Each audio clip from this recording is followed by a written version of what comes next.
당신의 따뜻한 랜선 선배 박 상담소입니다. 저는 김 후배님의 사연을 읽겠습니다. 행복한 삶이란 무엇인가? 저는 적당히 벌어서 적당히 살자가 목표입니다. 다른 사람들은 삶의 목표를 추구하기 위해서 가수나 배우 같은 롤모델이나 사업하는 사람이라면 올해는 매출 얼마, 회사 규모를 이 정도 키우겠다 이런 목표가 있는데 저는 첫 직장도 납골당에 다녔고 지금도 건설 현장에서 일하고 있어서 딱히 돈이 많이 필요하거나 뭐 비싼 차, 명품 이런 거 바라지도 않아요. 요새 내가 어떤 걸 했을 때 내가 진짜 만족할 수 있을까? 내가 뭘 했을 때 얼마나 후회를 안 할까? 나한테 있어서 행복은 뭔가? 그런 생각을 합니다.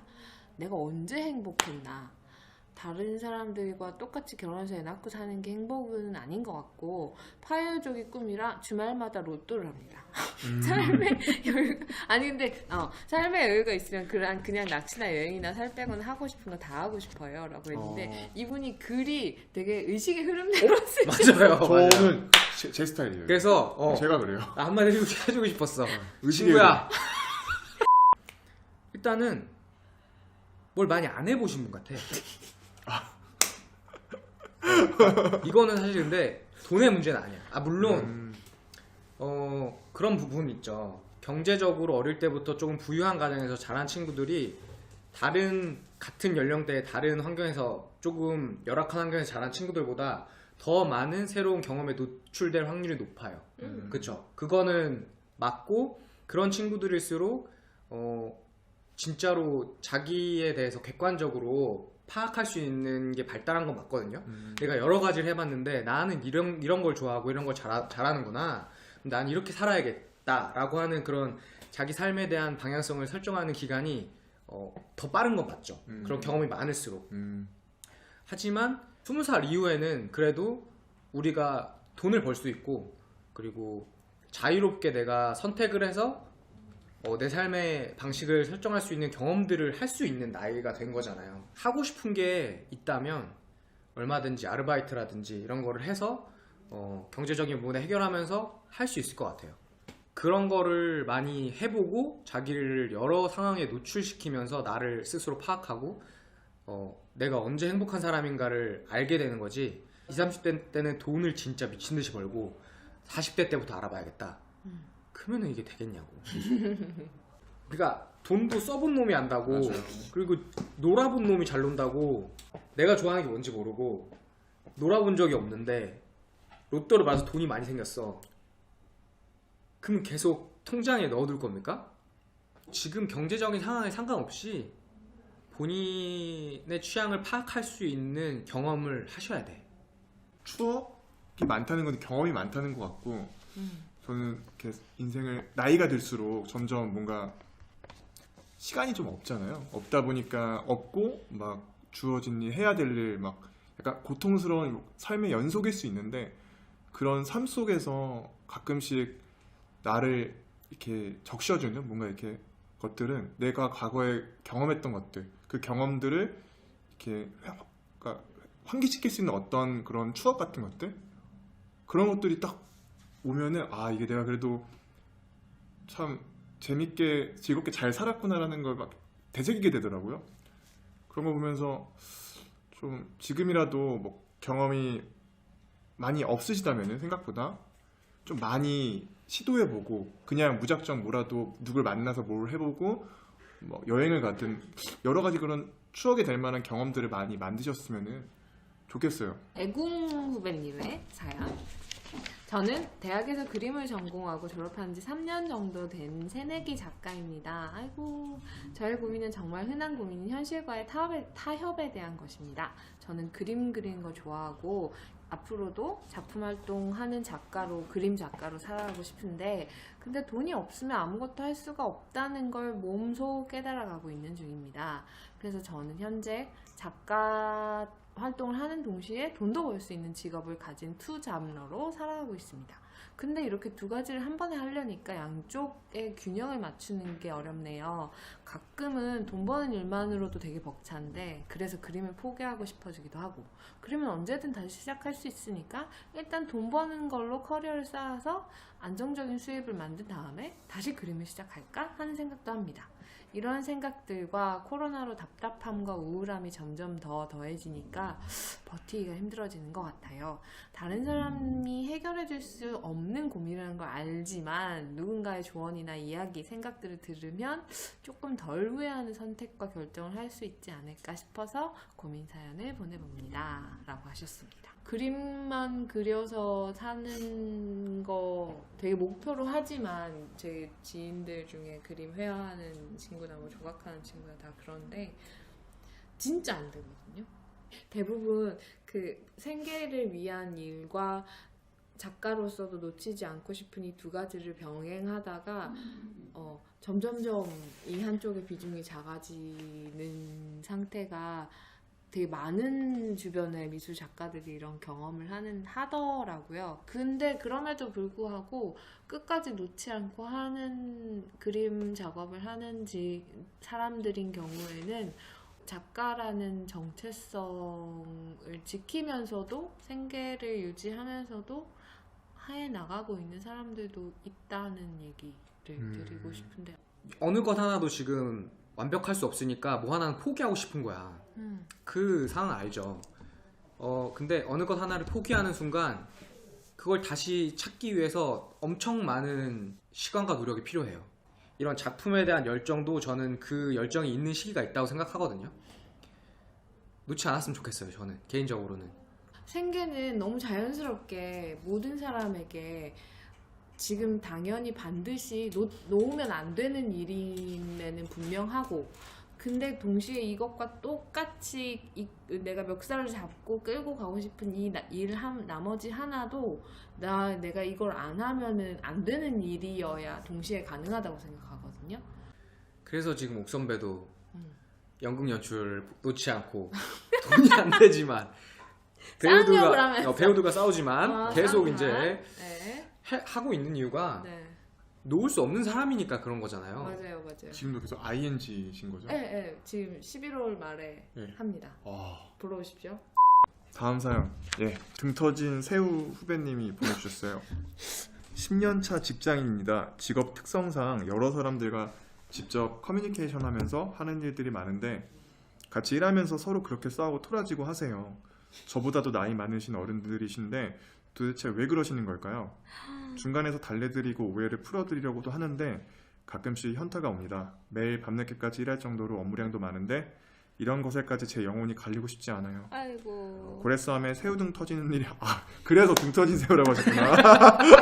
귀여워. 이미 터져버렸어. 네. 아이고 고래싸움에 새우등 터지는 일이 없었으면 좋겠어요.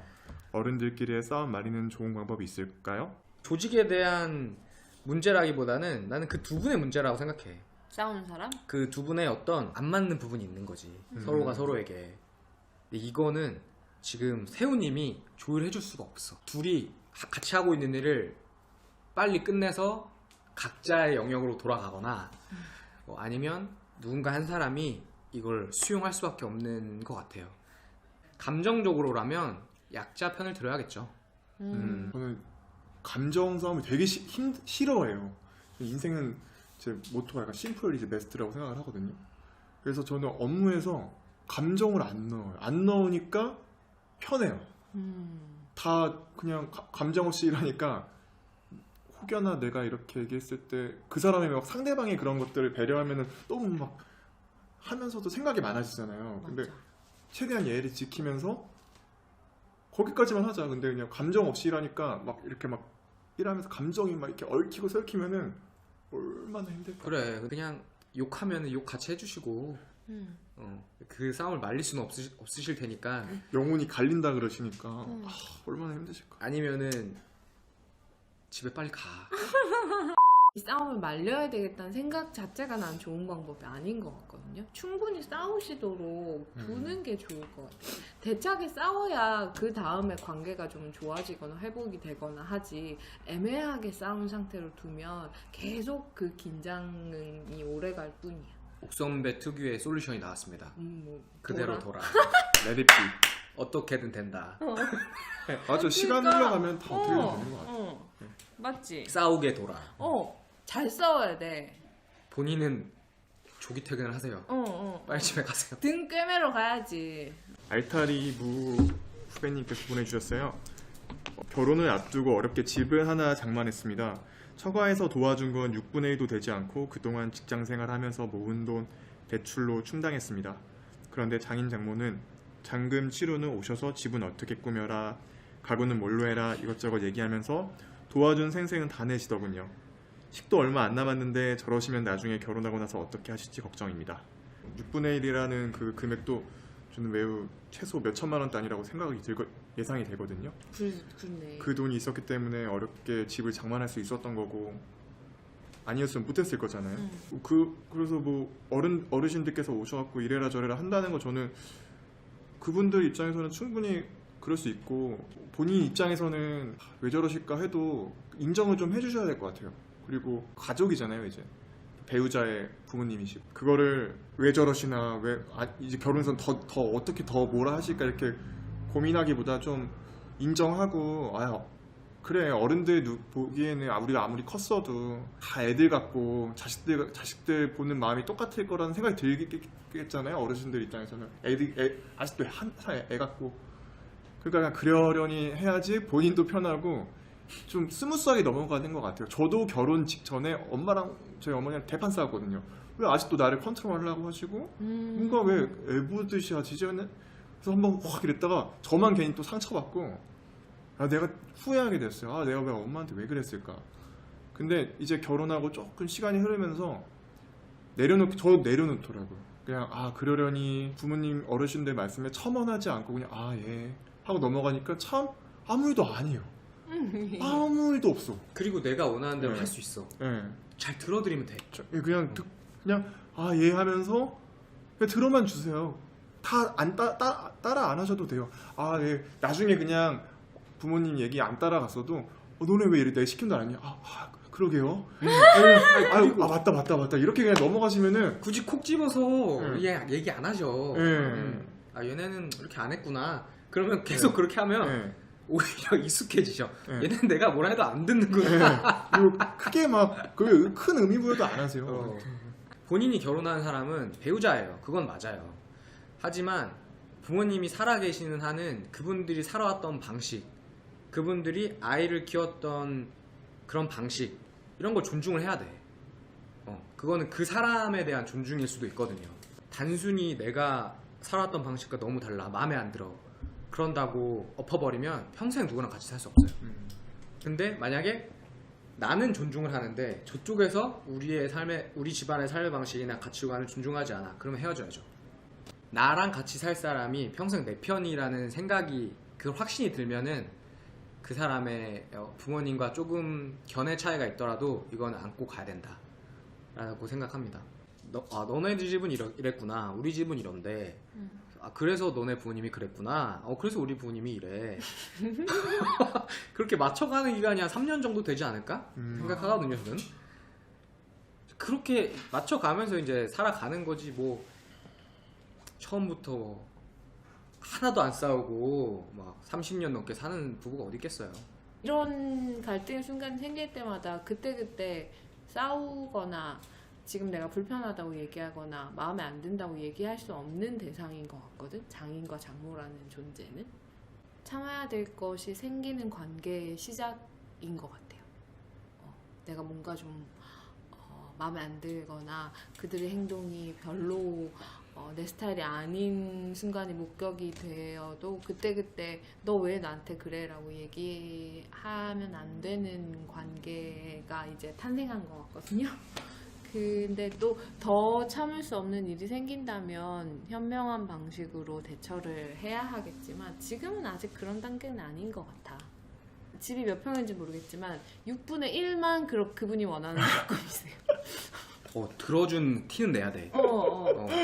전 그래도 따랐습니다. 이런 티는 내야 돼. 6분의 1만 들으세요. 김 후배님의 사연. 첫 자취를 시작하는데 잘할 수 있을지 고민입니다. 독립된 공간을 가지고 싶어서 욕심을 내서 작업실 겸 자취방을 얻었는데 막상 자취를 하려고 보니 준비할 것도 생각할 것도 꽤 많더라고요.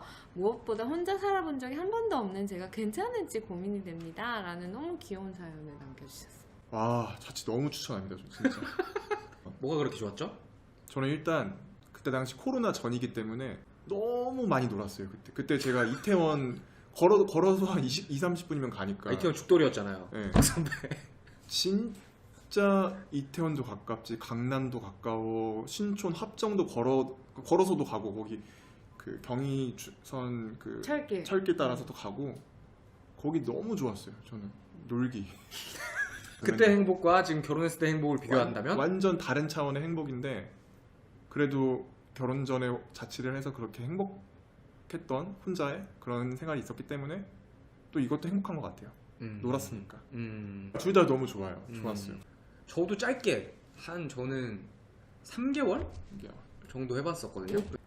저는 방 하나에 그 소파랑 그 이동식 빔 프로젝터 네. 사가지고 영화 틀어놓고 영화 보면서 운동 진짜 열심히 했거든요. 팬티만 입고. 그게 이게 찐 행복이다 진짜. 나가서 물 그냥 막 혼자 벌컥벌컥 컵 안 쓰고 마신다고 항상 혼나거든요. 네. 항상 막 마시고 막 운동 막 다 먹고 하고 막 영화도 보고 싶은 거 밤늦게까지 보고 무슨 말인지 알 것 같아. 진짜 마음대로 하고 싶은 대로. 그래서 혼자 사는 거에 빠진 애들은 왜 결혼 안 하는지 알 것 같아요. 그것도. 좋아. 저도 좋았어. 저는 그리고 이거 오피스텔이었는데 이게 층고가 굉장히 높았어요. 이게 복층이었나요? 복층은 아니었어요. 어. 근데 층고가 높은 게 이게 마감이라고 이 방음이 너무 잘 되는 거예요. 아무 소리도 안 들려요. 제가 철길 옆에 살았거든요. 거기 용산. 근데 이게 방음이 너무 잘 되니까 제가 춤을 너무 좋아해서 이렇게 아이팟으로 에어팟으로 이렇게 껴놓고 1시간 동안 춤도 추고 그랬었어요. 근데 그냥 춤을 못 추잖아요. 뭔가 알코올이 들어가야 되니까. 그러면은 집에 저는 그때 와인도 안 좋아하는데 와인을 그때 와인페어 같은 데 가가지고 한 10대 병을 사놓고 2병씩도 먹고 맥주는 항상 집에 있으니까 맥주 마시고 항상 이렇게 알코올이 들어가 있으니까 하이예요. 정신 상태가. 그러니까 춤 나오죠. 막 춤도 추고 그러다가 이제 넷플릭스에서 또 감성적인 영화를 보다가 이건 회에 소주 먹어야겠다. 그럼 그 자리에서 또 막 12시에 시켜 혼자. 맞아. 그러면 사실 막 부모님하고 사실 때도 난 직장생활 하니까 뭐 돈도 있고 그냥 시킬 수 있는데 눈치가 보이잖아요. 눈치 보이지. 그게 여기는 내 혼자만의 공간이니까 그냥 그런 조명도 약간 불 꺼놓고 그 약간 전등 같은 게 있었어요. 그런 약간 색깔 변하는. 막 그런 걸 보냈는데 지금 못 그러죠. 그리워한다. 약간 무섭거나 불안하거나 할 수는 있겠지만 너무 다 이겨낼 수 있는 불안과 어떤 두려움이라서 진짜 한 달만 잘 버티면 돼요. 옥 선배는 대학교 가느라고 자취하고 계속 지금 제일 힘들었던 것과 제일 좋았던 거 자취를 하면서. 이건 근데 여자여서 자취하면서 힘든 거인 건데 남자라면 아닐 텐데 가끔 위험하다고 느낄 때가 아주 가끔 있어요. 되게 늦게 뭐 일이 끝나서 뭐 집에 간다 이럴 때에 약간 살짝 위험했다 뭐 이런 순간들이 있었거든요. 그런 거 말고는 진짜 없어 나는. 그리고 너무 좋았다? 너무 좋았다? 아니 그냥 이 삶이 나한테 너무 그냥 자연스럽고 익숙해서 너무 좋은 순간도 딱히 없어요. 이게 일상이 돼버렸어요. 일상이. 혼자 사는 내 게. 삶이니까. 근데 그러니까 이런 상태가 되면 위험하지.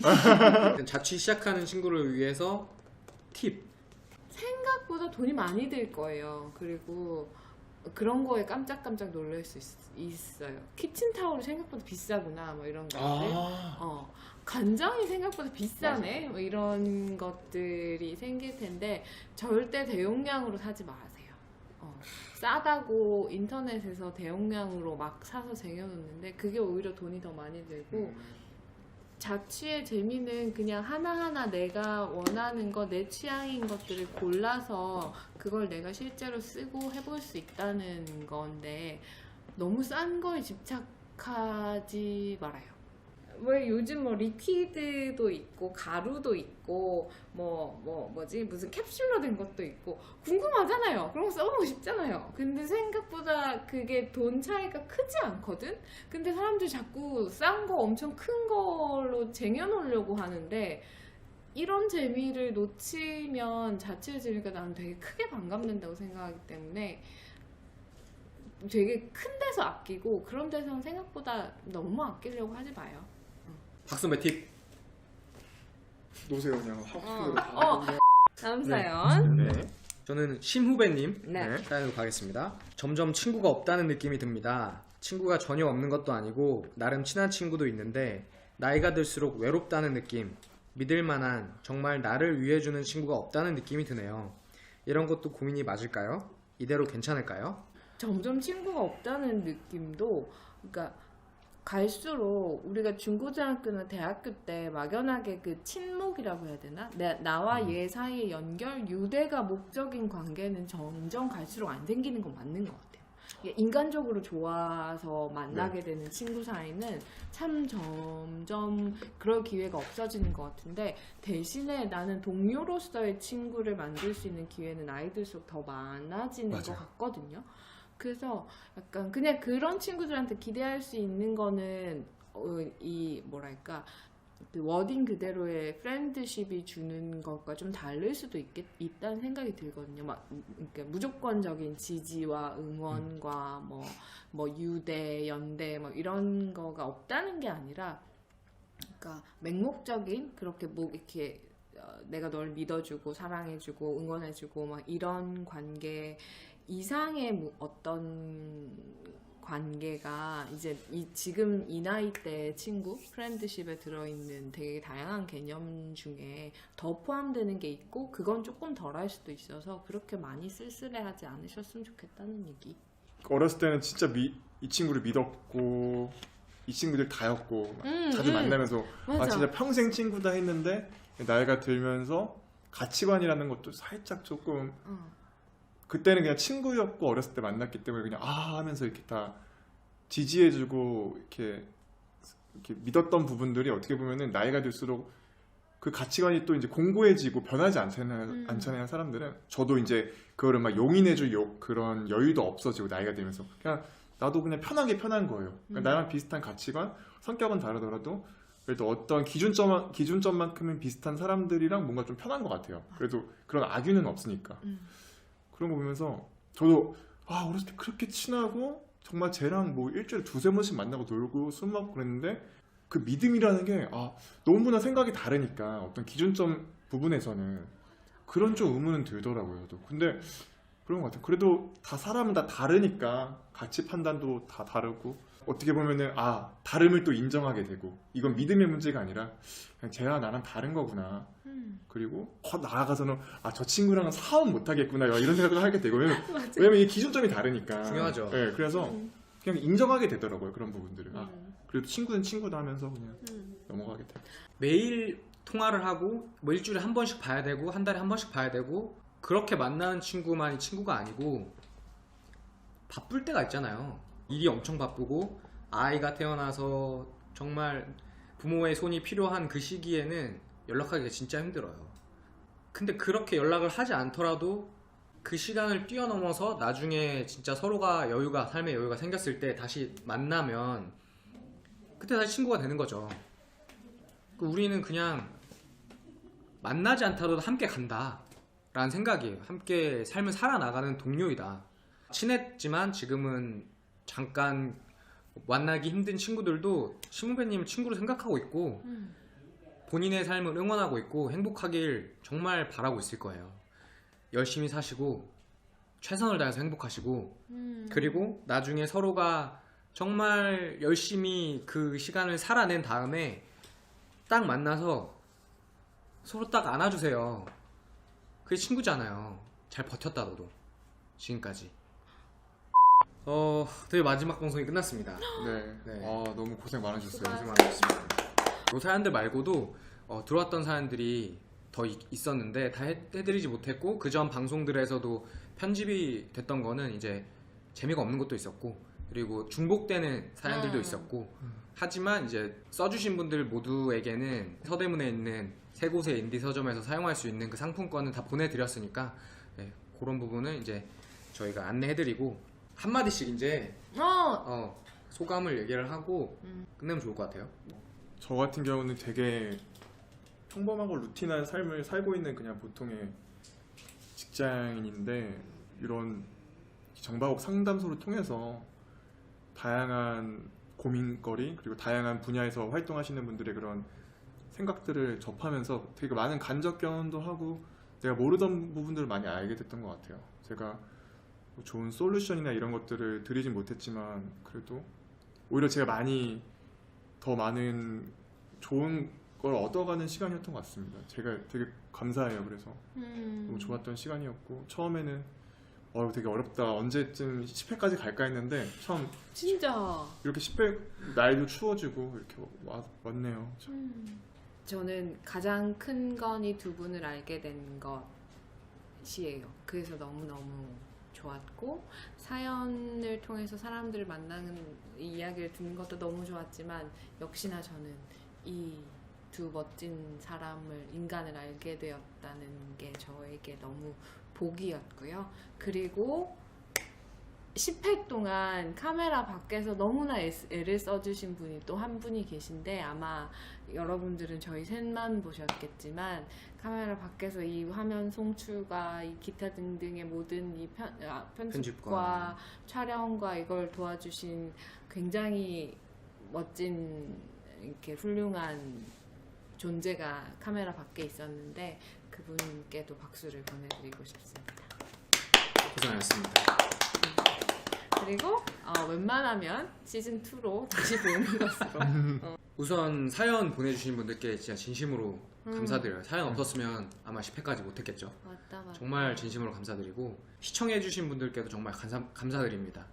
몇몇 분들에게는 진짜로 도움이 됐다면 너무 좋겠어요. 제가 아까 전에 퍼즐 얘기를 했었잖아요. 누군가에게는 그 행복이라는 퍼즐을 다 완성하는데 인플루언서의 말이 필요할 수가 있고 연예인의 말이 필요할 수가 있고 박사님들, 저명하신 분들의 가이드가 필요할 수도 있어요. 하지만 우리 같은 사람들이 같이 일상을 살아가는 사람들, 이런 생활인들이 공감해주고 위로해주고 조언해주고 같이 살아보자, 그래도 힘내자, 버텨보자, 이렇게 하는 게 누군가에게 위로가 될 수도 있다고 저희는 생각했어요. 그 사람들에게 우리 방송이 하나의 조각이었으면 좋겠다 라는 생각으로 만들었어요. 부족하고 어설픈 모습들도 지금 인생을 살아가는 동료의 모습이잖아요. 우리가 여러분을 상담해주고 응원해준 만큼 여러분들도 그런 어설픈 여러분들이 옆에 있는 동료들의 모습도 응원해주시고 보듬어주시고 손잡고 함께 가자고요. 끝까지 함께 해주셔서 감사드리고 저희는 시즌2로 돌아올지 모르겠지만 서대문구 지원으로 청년들의 심신 건강을 위해서 진행한 정박옥 상담소는 여기서 마치도록 하겠습니다. 당신의 따뜻한 랜선 선배 상담소였습니다. 우리의 삶을 하나의 퍼즐판이라고 생각을 해보자고. 이렇게 맞추는 퍼즐판 있잖아요.